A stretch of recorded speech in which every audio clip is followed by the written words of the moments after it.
They are the fathers, brothers and sons whose fates are in the hands of Islamist militants.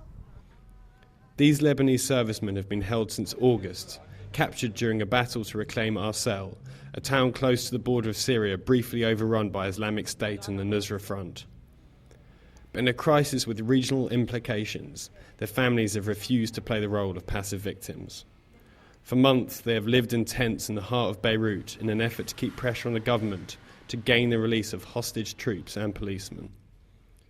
Hussein Youssef is the father of soldier Mohammed Youssef and spokesman for the families.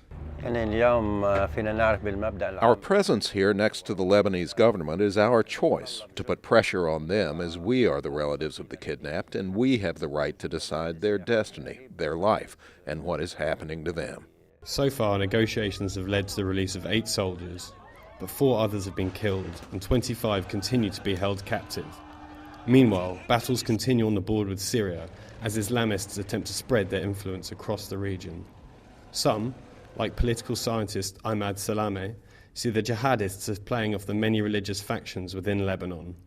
The militant groups have found in this division a way to instigate further divisions within Lebanese political ground.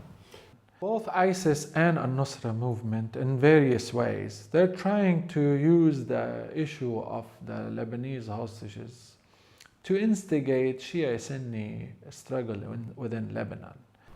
In the encampment, the mutual plight of the families has rendered such differences irrelevant. Hopes fluctuate week by week, with conflicting reports over the negotiations commonplace. Previously, the families had blocked roads and held protests to push for a breakthrough.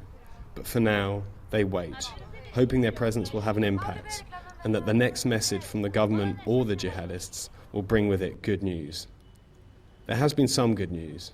Layali Ahmed Dirani had just received a voice message from the Nusra Front stating her brother Suleiman had not been harmed. The waiting itself is so hard. It is so hard to wait for someone when you cannot hear his voice or even see him. It is like waiting for something unknown, and the unknown is frightening, so we are exhausted. As long as they believe their loved ones are alive, those in the encampment refuse to give up.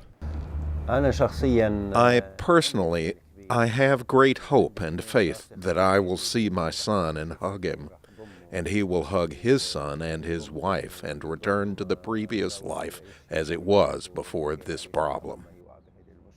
John Owens, for VOA News, Beirut, Lebanon.